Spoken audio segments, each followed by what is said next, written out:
രാത്രിയിൽ വീട്ടിലെ ഇരുണ്ട ഇടനാഴിയിലൂടെ നടക്കുമ്പോൾ ആരോ നോക്കുന്നത് പോലെ തോന്നിയിട്ടുണ്ടോ?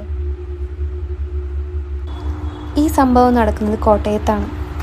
ഇത് പറഞ്ഞത് എൻ്റെ ഒരു സുഹൃത്തിൻ്റെ ചേച്ചിയാണ്. അവർ നഴ്സിംഗ് പഠിക്കുന്ന സമയത്ത് 4 പെൺകുട്ടികൾ കൂടി ഒരു പഴയ വീട്ടിൽ വാടകയ്ക്ക് താമസിക്കുകയായിരുന്നു. ഹോസ്റ്റലിലെ പോലെ കർശന നിയമങ്ങളൊന്നുമില്ല. അതുകൊണ്ട് തന്നെ എല്ലാവർക്കും വലിയ സന്തോഷം. രാത്രിയിൽ ഇഷ്ടമുള്ളപ്പോൾ ചായ ഉണ്ടാക്കാം, കഥ പറയാം, ആരും ചോദിക്കാനില്ല. പക്ഷേ വീട് കാണിച്ച ആദ്യ ദിവസം തന്നെ വീട്ടുടമ ഒരു കാര്യം പ്രത്യേകം പറഞ്ഞു. വീട്ടിൽ എന്ത് വേണമെങ്കിലും ചെയ്തു, പക്ഷേ ഇടനാഴിയുടെ അറ്റത്തുള്ള സ്റ്റോർ റൂം മാത്രം തുറക്കരുത്. ആദ്യം അവർ അതത്ര വലിയ കാര്യമാക്കിയില്ല. പഴയ വീടുകളിൽ പൂട്ടിയിട്ട മുറികൾ സാധാരണമാണ്. ആ വീട്ടിൽ താമസിച്ചിരുന്നത് അനുപമ, മീര, ഫിദ, ഗായത്രി എന്ന 4 പെൺകുട്ടികളായിരുന്നു. അനുപമയ്ക്ക് എല്ലാം വൃത്തിയായി വേണം. രാത്രി ഉറങ്ങുന്നതിന് മുമ്പ് അടുക്കള പരിശോധിക്കുന്ന ശീലം വരെ ഉണ്ടായിരുന്നു. ഗായത്രി എപ്പോഴും ഫോണിൽ സംസാരിച്ചുകൊണ്ടിരിക്കും. അവൾ വീട്ടിലാണോ ഫോണിലാണോ താമസിക്കുന്നത് എന്ന് പോലും മനസ്സിലാവില്ല. ഫിദയ്ക്ക് ഭയങ്കരമായിട്ട് കഥകൾ കേൾക്കാൻ ഇഷ്ടമാണ്. പക്ഷെ രാത്രി കുളിമുറിയിലേക്ക് ഒറ്റയ്ക്ക് പോകാൻ പേടിയാണ്. മീര ആണെങ്കിൽ ആളുകളെ പേടിപ്പിക്കുന്നത് വലിയ ഹോബിയായിരുന്നു. ഒരു ദിവസം വെളുത്ത ഷാൾ തലയിൽ മൂടി ഇടനാഴിയിൽ നിൽക്കുകയായിരുന്നു മീര. മറ്റുള്ളവരെ പേടിപ്പിക്കുകയായിരുന്നു ഉദ്ദേശം. പക്ഷെ പേടിച്ചത് ഫിദയല്ല, ചുമരിലെ കണ്ണാടിയിൽ സ്വന്തം രൂപ കണ്ട മീര തന്നെയായിരുന്നു. അന്ന് രാത്രി അതും പറഞ്ഞ് എല്ലാവരും കുറേ നേരം ചിരിച്ചു. ആദ്യ ദിവസങ്ങളെല്ലാം വളരെ സാധാരണമായിരുന്നു. രാത്രിയിൽ എല്ലാവരും അടുക്കളയിലിരുന്ന് ചായ കുടിക്കും, കോളേജിലെ കഥകൾ പറയും. ചിലപ്പോൾ കറണ്ട് പോകും, അപ്പോൾ എല്ലാവരും ഒരേ മുറിയിൽ കൂടിയിരിക്കും. പക്ഷേ പ്രശ്നങ്ങൾ തുടങ്ങിയത് ഒരു രാത്രിയിലാണ്. അന്ന് രാത്രി ഏകദേശം 1 മണിയായിരുന്നു. അനുപമ പതിവ് പോലെ അടുക്കള പരിശോധിക്കാൻ പോയി. ബാക്കി എല്ലാവരും മുറികളിലായിരുന്നു. അടുക്കളയിലെ വെളിച്ചം തെളിച്ചപ്പോൾ ഇടനാഴിയുടെ അറ്റത്താരോ നിൽക്കുന്നത് അവൾ കണ്ടു. സ്റ്റോർ റൂമിൻ്റെ മുന്നിൽ. ഇരുണ്ടതിനാൽ മുഖം വ്യക്തമായിരുന്നില്ല. ആദ്യം അവൾ അത് മീരയാണെന്ന് കരുതി. അനുപമ ദേഷ്യത്തോടെ പറഞ്ഞു, മതി, പേടിപ്പിക്കണ്ട. പക്ഷെ ആ രൂപ അനങ്ങിയില്ല. അങ്ങനെ തന്നെ നിൽക്കുകയായിരുന്നു. അപ്പോൾ ഇടനാഴിയിലെ വെളിച്ചം ഒന്ന് മിന്നി അണഞ്ഞു. വീണ്ടും തെളിഞ്ഞപ്പോൾ അവിടെ ആരുമില്ല. അടുത്ത ദിവസം അനുപമ സംഭവം പറഞ്ഞു. മീര ഉടനെ ചിരിച്ചു. ഇന്നലെ ഞാൻ ഉറങ്ങിയിരുന്നു, ഭൂതമാണെങ്കിൽ പോലും എന്നെ പോലെ ഹൈറ്റ് ഉണ്ടോ? ഫിദ പറഞ്ഞു, ഇനി രാത്രി ഞാൻ വെള്ളം പോലും കുടിക്കാൻ പോയില്ല. എല്ലാവരും അത് തമാശയായി എടുത്തു. പക്ഷേ ഒരാഴ്ച കഴിഞ്ഞ് വീണ്ടും അതേ സംഭവം ഉണ്ടായി. ഈ തവണ ആ രൂപം കുറച്ച് അടുത്തായിരുന്നു. സ്റ്റോർ റൂമിൻ്റെ മുന്നിലല്ല, ഇടനാഴിയുടെ നടുവിൽ. അനുപമയ്ക്ക് ശരിക്കും പേടി തോന്നി. അവൾ ഓടി മുറിയിലേക്ക് കയറി. ആ ദിവസത്തിന് ശേഷം രാത്രി അടുക്കളയിലേക്ക് പോകുന്നത് അവൾ നിർത്തി. അതിനുശേഷം വീട്ടിൽ ചെറിയ ചെറിയ വിചിത്രമായ കാര്യങ്ങൾ തുടങ്ങിക്കൊണ്ടിരുന്നു. രാത്രിയിൽ പൂട്ടിയ അലമാര രാവിലെ തുറന്നു കിടക്കും. പുറകു വാതിൽ ചെറുതായി തുറന്നിരിക്കും.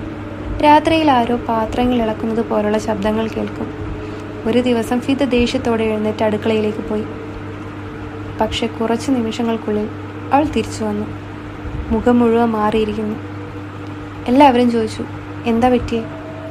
ഫിദ പതുക്കെ പറഞ്ഞു, അടുക്കളയിൽ ആരുമില്ലായിരുന്നു. പക്ഷേ ആരോ കൈ കഴുകുന്നത് പോലുള്ളൊരു ശബ്ദം കേട്ടു. അന്നു മുതൽ എല്ലാവർക്കും ഭയം തുടങ്ങി. എന്നാലും വീട് മാറിയില്ല, കാരണം വാടക വളരെ കുറവായിരുന്നു. ഒരു ദിവസം രാത്രി കനത്ത മഴ, കറണ്ട് പോയി.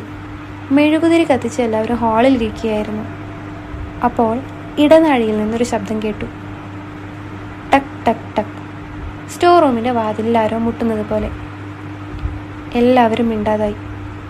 വീണ്ടും അതേ ശബ്ദം. ഈ തവണ കുറച്ച് ശക്തമായി. അതേസമയം വാതിലിൻ്റെ അകത്ത് നിന്ന് വളരെ പതുക്കിയൊരു ശബ്ദം കേട്ടു. തുറക്കല്ലേ. ആ നിമിഷം എല്ലാവരും പേടിച്ചുറഞ്ഞു. കാരണം ആ ശബ്ദം മീരയുടേതുപോലെ തന്നെയായിരുന്നു. പക്ഷെ മീരയാണെങ്കിൽ അവരുടെ കൂടെ ഹാളിലിരിക്കുകയായിരുന്നു. അടുത്ത ദിവസം രാവിലെ തന്നെ അവർ വീട്ടുടമയെ വിളിച്ചു. ആദ്യം അയാളൊന്നും പറയാൻ തയ്യാറായില്ല. പിന്നീട് നിർബന്ധിച്ചപ്പോൾ സത്യം പറഞ്ഞു. വർഷങ്ങൾക്ക് മുൻപ് ആ വീട്ടിലൊരു കുടുംബം താമസിച്ചിരുന്നു. അവരുടെ മകൾക്ക് മാനസിക പ്രശ്നങ്ങൾ ഉണ്ടായിരുന്നു. അതുകൊണ്ട് പലപ്പോഴും അവൾ ആ മുറിയിൽ പൂട്ടിയിടാറുണ്ടായിരുന്നു. ഒരു ദിവസം പെൺകുട്ടിയെ കാണാതായി. മുറിയാണെങ്കിൽ അകത്തു നിന്ന് പൂട്ടിയ നിലയിലായിരുന്നു. പക്ഷെ മുറിക്കുള്ളിലാണെങ്കിൽ ആരുമില്ല. അതിനുശേഷമാണ് ഈ വീട്ടിൽ ഈ ശബ്ദങ്ങളും സംഭവങ്ങളും തുടങ്ങിയത്. അവർ അതേ ആഴ്ച വീട് മാറാൻ തീരുമാനിച്ചു. സാധനങ്ങൾ എടുത്തുകൊണ്ടിരുന്ന അവസാന ദിവസം അനുപമ ഫോൺ ചാർജർ എടുക്കാൻ മുറിയിലേക്ക് തിരിച്ചുപോയി. ബാക്കി എല്ലാവരും പുറത്തായിരുന്നു. അല്പസമയം കഴിഞ്ഞ് അനുപമ ഭയങ്കരമായി നിലവിളിച്ചു. എല്ലാവരും ഓടി അകത്ത് കയറി. അനുപമ ഇടനാഴിയുടെ അറ്റത്ത് നിന്നുകൊണ്ട് വിറക്കുകയായിരുന്നു. സ്റ്റോർ റൂമിൻ്റെ പഴയ വാതിൽ പതുക്കെ തുറന്നു കിടക്കുകയായിരുന്നു. അകത്ത് മുഴുവൻ ഇരുട്ട്. പക്ഷെ അകത്ത് നിന്ന് വ്യക്തമായി കേൾക്കാം ആരോ കരയുന്നു. അതോടൊപ്പം നഗ്ന കാലുകൾ കൊണ്ട് നടക്കുന്നത് പോലുള്ളൊരു ശബ്ദം. അവർ ഒന്നും നോക്കാതെ പുറത്തേക്കോടി. മാസങ്ങൾ കഴിഞ്ഞിട്ടും ആ സംഭവം ആരും മറന്നില്ല. പക്ഷെ ഏറ്റവും ഭയപ്പെടുത്തുന്ന കാര്യം പിന്നീട് അനുപമ പറഞ്ഞതാണ്. വാതിൽ തുറന്നപ്പോൾ ഒരു നിമിഷം അവൾ അകത്ത് കണ്ടത് മറ്റാരെയുമല്ല, മുറിയുടെ ഒരു മൂലക്കിരുന്ന് കരയുന്ന അവളെ തന്നെയായിരുന്നു.